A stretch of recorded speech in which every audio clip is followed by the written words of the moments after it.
Hundreds of Russian soldiers have already surrendered in the Kursk Oblast to Russia. Russian troops are surrendering rather than obeying the cannon fodder orders. Videos began to flood social media of dozens of Russian soldiers surrendering to Ukrainian forces. Kyiv said that it had taken almost 600 prisoners in Kursk Oblast in total. Russian soldiers are surrendering in such huge numbers that Putin may soon run out of men to fight his war.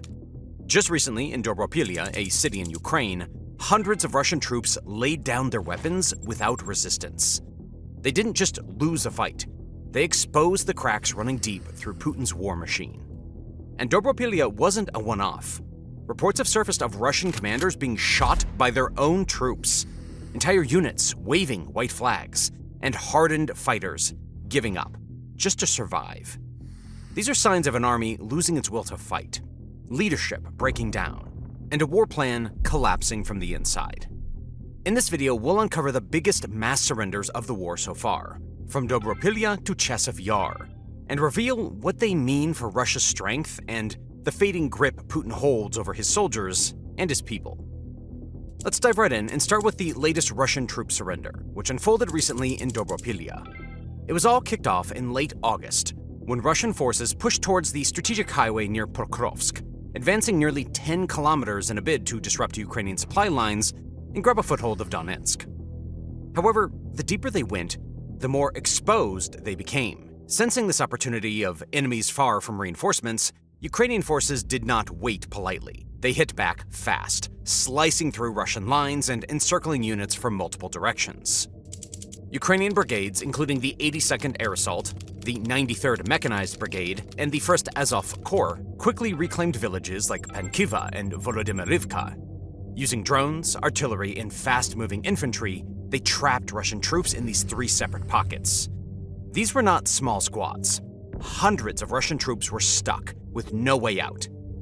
Sensing yet another opportunity, Ukrainian drones began hovering overhead, not just tracking movements, but broadcasting instructions to surrender through loudspeakers and messages dropped into the pockets. It was not subtle, but it worked. By mid-September, the largest Russian group near Dobropillia gave up the fight. Hundreds of Russian soldiers walked out in groups, hands in the air. Some waved white cloths, others just dropped their rifles and stepped back. In one sweep, many Russian soldiers surrendered to Ukrainian mercy. The scale of this mass surrender was so large that Ukrainian forces had to pause combat operations just to process the sheer number of prisoners they had in custody. Imagine that. There was no dramatic last stand, no heroic gestures, just quiet footsteps and empty hands. Since August 4th, over 1,100 Russian soldiers have been reported killed in this area, making this one of the fiercest battlegrounds of the war. In a particularly brutal 3-day window, 206 soldiers were killed, 73 wounded, and 38 captured. Ukrainian forces seized tanks, vehicles, and artillery, pushing the front line back and reclaiming ground lost weeks earlier. Because of this, smaller surrenders followed in the days after, as word spread to nearby units. Right now, Dobropillia had become a symbol of not just tactical failure, but of morale crumbling. Russia had called this area a priority. However, what they got instead was a disaster. And look, if we're being frank, this was not just a battlefield defeat. It was a psychological surrender. Soldiers did not just lose, they gave up in their hearts. The scene echoed moments of past wars, where entire formations stopped fighting because they saw no way out. These recent events in Dobropillia have exposed cracks in Russia's promise of momentum. And when troops start walking away, preferring to be taken in enemy handcuffs, the question is not just what went wrong, it's how long they can keep pretending it's going right. As if this situation is not humiliating enough on its own, unfortunately for the Kremlin, there are other similar recorded incidents of Russian troops surrendering. Just a month before the Dobropillia battle began heating up, something wild happened in Chasiv Yar. Around July 19th, a full Russian platoon received what they later called suicidal orders. They were told to charge straight into fortified Ukrainian positions with no support, no cover, and zero chance of survival. And guess what? They refused. The soldiers pointed out the obvious. Ukrainian drones hovered overhead. Artillery was locked in, and their position was wide open. It was not a mission, it was a death sentence. When their commander threatened to execute anyone who disobeyed, the tension snapped. What followed next was wild. They turned on him and shot their commander dead. This was not mere disobedience. It was a mutiny. And it was driven not just by fear of Ukrainian firepower, but by fear of their own leadership. Russian military law is brutal. Refuse an order, desert, or retreat, and you risk prison or even execution. But charging into certain death made no sense for them. So, faced with that choice, the platoon decided surrender was the only way to survive. They used hand signals and encrypted radio codes to contact Ukrainian lines. Then, as a unit, they walked forward with weapons down and hands raised. Ukrainian troops accepted their surrender without firing, treated the wounded, and moved them to safety. However, the aftermath of this decision was pure chaos. Chasiv Yar sits right on high ground near Bakhmut, making it both a vital defense position for Ukraine and a prize target for Russia. The surrender of an entire platoon in such a place sent shockwaves through the Russian ranks. State media called it an isolated breakdown, but intercepted radio traffic told the truth. There was panic, disbelief, and anger spreading among nearby units. This was more than a tactical loss. It was a mental rupture. It proved that even supposedly loyal formations could crack under pressure, and that surrender was no longer an unthinkable option. Ukraine quickly used this story in its operations, broadcasting the mutiny and surrender to nearby Russian troops. Chasiv Yar did not just add fuel to the mass surrenders, it flat out exposed them. The mutiny became a warning. When soldiers fear their own commander more than the enemy, the war begins to unravel from within. Now, this pattern of mass surrenders is not new to Russia, and maybe that's why it keeps repeating itself. Back in December of 2024, an attempted push near Kursk collapsed under Ukrainian minefields and swarms of drones. Tanks were shredded, and infantry was left exposed, and facing complete and utter annihilation, entire platoons reached their breaking point and emerged waving white flags. What's interesting about this mass surrender case is that some of the first units to break were foreign contingents Moscow had pulled in to plug gaps. Poor coordination and language barriers left North Korean fighters vulnerable. In one chaotic incident, they even opened fire on Chechen allies, killing 8 and setting off a retreat. Units fled in disarray, and the collapse sent shocks through nearby formations. Partially because of this, desertions followed, and whispers spread that surrender was now a real option.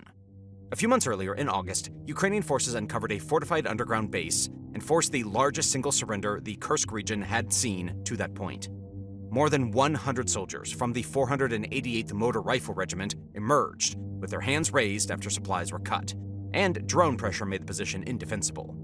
The base was built to withstand for months, but isolation and constant overhead surveillance broke it down in hours. Ukrainian forces filmed the surrender and pushed the footage out widely, driving home the message that laying down arms meant survival. That same month, in Kursk again, Ukrainian special forces pulled off a daring cross-border raid that struck even deeper. Moving fast with light vehicles, drones, leaflets, and loudspeaker broadcasts, they sealed escape routes and wore down resistance. In a short space of time, they captured over 1,000 troops, including fighters from the Chechen Akhmat unit, long billed by Moscow as elite. Seeing these fighters surrender in groups shattered the myth of invincibility and humiliated their commanders, as videos of captured Akhmat men circulated online. Taken together, these episodes form a single, ugly storyline. Mines, drones, and sharp psychological operations do not just cost Russia territory and equipment, they strip away the narrative of strength and force soldiers to choose life over loyalty. Each surrender hands Ukraine weapons, positions, and propaganda wins, and each filmed surrender makes the next one more likely.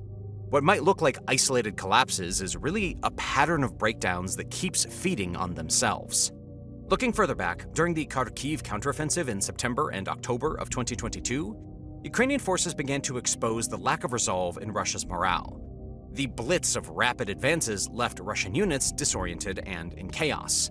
Entire formations collapsed as Ukrainian troops recaptured over 12,000 square kilometers in just a few weeks, including key cities like Balaklia, Izium, and Kupiansk. Russian soldiers abandoned tanks, weapons, and supplies. Some fled in civilian clothes, slipping away through the fields and villages to avoid capture. Others simply walked off the battlefield. The speed of Ukraine's advance created panic, and the lack of coordination among Russian units turned retreat into rout. In the aftermath, Ukraine launched the I Want to Live hotline, offering Russian soldiers a way to surrender safely. Thousands eventually used it, and to this day it is helping runaway soldiers. The hotline gained traction because the offense had already shown that surrender was possible and survivable. When you look at it that way, the Kharkiv offensive did more than reclaim territory. It revealed a systemic problem. Russian troops were not just poorly equipped. Many were unmotivated, confused, and unwilling to die for a war they didn't understand. Abandoned gear littered the fields, a silent testament to the speed and scale of their retreat. These early signs of collapse foreshadowed what would come later: low morale, poor planning, and a growing willingness to surrender under pressure. Ukraine had learned that speed, psychological pressure, and tactical precision could turn even entrenched enemy units into easy targets. In that sense, Kharkiv was not just a military victory, it was a psychological blueprint. Together, these episodes, from Kharkiv to Kursk, showed a pattern. Russian forces, whether elite units, mercenaries, or just regular troops, were increasingly willing to surrender when isolated, overwhelmed, or psychologically pressured. Ukraine's mix of rapid advances, mind games, and clear messaging not only saved lives, but also dismantled the illusion of Russian invincibility, piece by piece. Now, interestingly, these moments aren't isolated. They reveal a deeper unraveling in Russia's war effort. But to understand why these surrenders matter, you have to see how Ukraine turns them into weapons. Prisoners aren't just processed and forgotten. Every surrender is exploited, used to bend momentum, break morale, and reshape the battlefield far beyond the moment itself. One of Ukraine's sharpest tools is the prisoner swap, and the captured soldiers become a bargaining chip in this regard. This is not a gesture, but tactics. These exchanges are timed with precision, often following breakthroughs or high-profile collapses. They bring fighters home, restore trust, and send a clear message to those that are still at the front: you are not forgotten. Since the start of the invasion, Ukraine has brought back more than 3,000 soldiers through exchanges. Mariupol, Bakhmut, Donetsk Airport, Zaporizhia, defenders once written off, now walking free. The return is not only a relief, but a declaration that Ukraine fights for its people as fiercely as its land. The latest swaps have followed mass surrenders like Dobropillia, where Russian units laid down arms in droves. Ukraine didn't just capture ground, it brought its own back, turning Russian losses into Ukrainian gains. The more Russia's soldiers surrender, the stronger Ukraine's leverage grows, and the clearer it becomes that Russia's war machine is cracking. These exchanges are more than just trades. They are proof. Proof that survival is possible, loyalty matters, and that fighting has meaning. Ukraine has built a system where surrender feeds victory. And in that system, every freed soldier is not just a life restored, but a story that keeps the nation fighting. The media is another key part of Ukraine's strategy. Footage of Russian prisoners being treated humanely, receiving food, medical attention, and even phone calls home, is shared across platforms. These clips reach Russian troops directly, bypassing official channels and cutting through the propaganda. In Kursk, where Ukrainian forces captured hundreds of Russian soldiers during a surprise attack, videos of entire units surrendering were released. The message that this sends is clear and deliberate. Surrender is safe, and your commanders are not telling you the truth. This encourages others who may be thinking of doing the same. Now, this approach completely undermines Russian messaging. Moscow insists its troops are disciplined and motivated. But these videos, they tell a different story. When Russian soldiers see their comrades alive, fed, and eventually returned home through swaps, it erodes the fear-based control that military law depends on. When you look at it this way, Ukraine's strategy is not just reactive, it is designed to trigger more defections. And it works. Surrender rates have risen after each major swap or media release, proving that the psychological impact is real and measurable. Ukraine's use of surrender as a weapon is both calculated and effective. It transforms individual decisions into collective consequences. When soldiers begin to see surrender not as a failure but as survival, the structure holding the war together begins to crack. These moments are not just tactical victories, they are emotional shifts that ripple through units, command chains, and even entire regions. They are reshaping the war in ways that statistics alone cannot capture. Now that we've seen the biggest moments of Russian soldiers giving up, it's time to dig into why so many are choosing to surrender in such large numbers. This isn't the result of a single failure. It is a mix of problems piling up, gradually breaking their will to keep fighting. From leaders failing to guide their troops, to crushing losses and unfair treatment, the picture that emerges is an army unraveling from the inside. Each piece of the puzzle shows why surrender often feels like the only way out. Let's dive in. One major reason is the collapse of leadership in command. Russia's military depends on orders from the top, and when those leaders are removed, the system quickly falls apart. By mid-year this year, thousands of officers were gone, including more than 12 generals. That left massive holes in who was making critical decisions. New officers, if they were even appointed, were often young and unprepared, stepping into roles that they weren't ready for. That led to orders that made little sense, sending troops straight into traps or holding positions with no support. Soldiers began to feel like they were being set up to fail. Units got confused, missed chances to fight back, and lost their trust in the chain of command. It was like a team with no coach, just running in circles. When orders start feeling like suicide missions, surrender becomes the only exit. And this isn't about just one bad leader. It's a structural collapse rippling through the ranks. Ukraine's psychological tactics are another big factor. Kyiv has turned mind games into an art form, targeting Russian troops where it hurts the most: hope.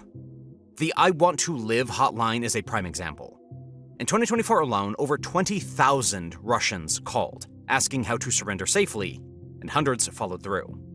It's simple, but effective. Drones fly over Russian positions, dropping leaflets explaining exactly how to signal surrender, whether by raising a white flag or using a designated radio channel. The message promises food, medical care, and humane treatment, which is a huge relief when you're trapped and scared. Ukraine also posts videos showing captured soldiers receiving care, and sometimes even calling their families. These clips spread fast, reaching other Russian troops and planting the idea that surrender is safer than dying. During battles, as we have discussed, drones even broadcast messages over speakers, amplifying pressure on already stressed-out soldiers. This is no accident. It's a calculated effort to wear down morale one leaflet, video, or broadcast at a time. It works because it offers a clear, trustworthy option, forcing soldiers to question why they are risking their lives for a failing cause. Crushing casualties are another huge factor worth talking about. Right now, estimates suggest Russia has lost close to over 1 million soldiers, killed or wounded. That's more than in long conflicts like Afghanistan or Chechnya combined. Every day, soldiers see friends killed by drone strikes, artillery, or mines. Recruits arrive constantly, but they are less trained and less prepared than the last wave. Some barely know how to operate their weapons before being thrown into a fight. When the odds are that grim, motivation plummets. To make matters worse, the constant stream of dead or wounded soldiers creates fear and hopelessness, and each wave of new, inexperienced troops only makes the cycle worse. And speaking of unfair decisions, the Kremlin's own unfair recruitment policies adds fuel to the fire. The soldiers on the front lines are mostly from poor rural areas or minority groups, while cities like Moscow and St. Petersburg see little of the war's cost. As you might imagine, this breeds resentment. It makes it seem like some lives are worth less than others, and no one wants to feel that way. To fan the flames, the army is so under-equipped that soldiers often have to provide their own boots or basic medical gear because the army doesn't supply them. It simply feels like they are being used. For many, surrender becomes not just survival, but a protest against a system that treats them as expendable livestock. Foreign fighters are another weak link. Russia has brought in mercenaries from North Korea, Iran, and Chechnya to fill the gaps. But these new units face major challenges. Language barriers and poor coordination lead to mistakes, even friendly fire. North Korean units lost thousands of their men in 6 months, highlighting the human cost. Even the feared Chechen fighters have surrendered in large numbers, abandoned by their leaders. What was supposed to look like strength instead exposes desperation. And seeing these allies fail breaks morale across the board. Finally, drones have changed the battlefield in a way that amplifies fear and helplessness, turning it into a constant companion for Russian troops.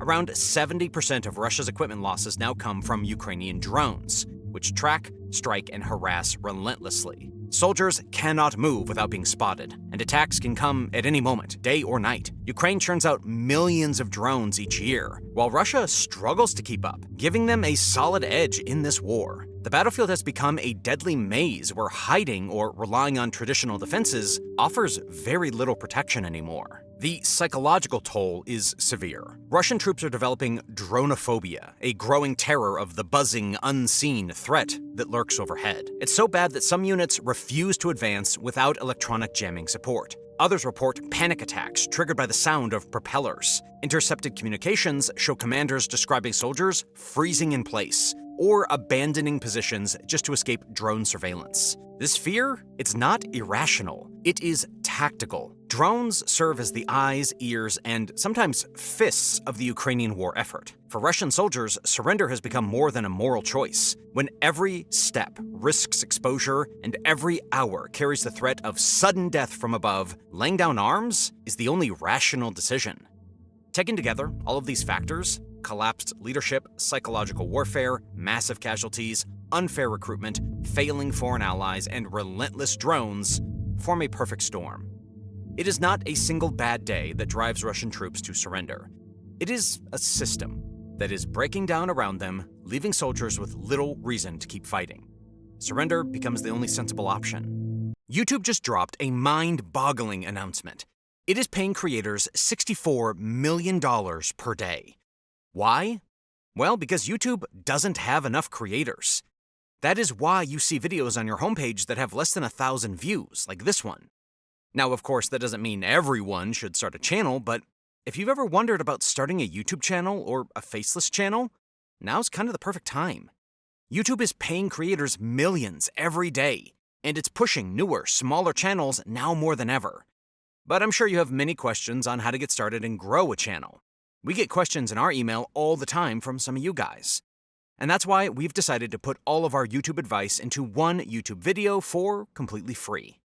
So, if you are someone who's interested in starting your own YouTube channel, you can watch that video here on YouTube by clicking on the link in the description or the card on your screen. We've now seen how and why Russian soldiers are surrendering. Now it's time to look at what those moments mean beyond the battlefield. Each surrender weakens Russia's military, disrupts its political narrative, and strains its economy. These aren't isolated cracks. They're part of a deeper pattern with long-term consequences. From the front lines to the home front, mass surrenders are reshaping Russia's war effort and revealing where this conflict may be headed. First, let's look at the military impact. Every surrender costs Russia soldiers they cannot easily replace, and their army is already stretched thin. Losses are so high that new recruits cannot fill the gaps fast enough, leaving fewer troops to hold a line, defend a town, or mount an attack. It is like a team losing players mid-game with no backup to call on. When entire platoons or battalions give up, Russia loses more than just people. Weapons, gear, and strategic positions fall into Ukraine's hands, allowing them to strike faster and harder against weakened units. Morale takes a hit as news of surrender spread, causing other soldiers to question whether staying in the fight is really worth the risk. One unit giving up often triggers another, creating a chain reaction that undermines entire fronts. Ukraine exploits this relentlessly. They target weak points and push where Russian lines are thin, taking full advantage of the confusion and the fear. Each surrender feeds the next, and the combination of fewer soldiers, low morale, and mounting losses makes it easier for Ukraine to reclaim ground and maintain momentum. The political fallout is just as severe. For years, Russia's government has pushed the story that this war is under control, run smoothly by a united and disciplined army. Each mass surrender shatters that narrative. Videos of prisoners, especially large groups or foreign fighters, are impossible to hide and are shared widely by Ukraine to highlight Russia's failures. It's also quite embarrassing to have to rely on foreign allies and still be captured or defeated. So, in response to these mass surrenders, the Kremlin has taken a two-pronged approach: censorship at home and disinformation abroad. State media avoids acknowledging large-scale troop capitulations entirely. Instead, they focus on selective victories, drone footage of Ukrainian casualties, and exaggerated battlefield gains, all designed to maintain the illusion that Russia is still in control. When surrenders are too big or too public to hide, they are either reframed as temporary retreats or blamed on sabotage, Western interference, or betrayal by individual commanders. This can be seen by how, in official statements, Russian authorities rarely mention their own prisoners of war at all. When they do, it's in vague, passive terms, often without numbers. Independent Russian journalists and war bloggers who report on surrender incidents or criticize command decisions face arrest, fines, or forced exile under sweeping laws that criminalize discrediting the military. Entire Telegram channels have been shut down or banned for simply publishing verified footage of captured Russian soldiers. Kremlin-aligned analysts have even accused Ukraine of staging fake surrenders using actors. This claim has no evidence, but it is broadcast frequently to sow doubt among domestic viewers. At the same time, Russian military channels attempt to reframe the narrative internally by praising soldiers who fight to the death and elevating them as heroes. These propaganda stories are meant to shame surrender and reinforce the idea that dying in combat is more honorable than being taken prisoner.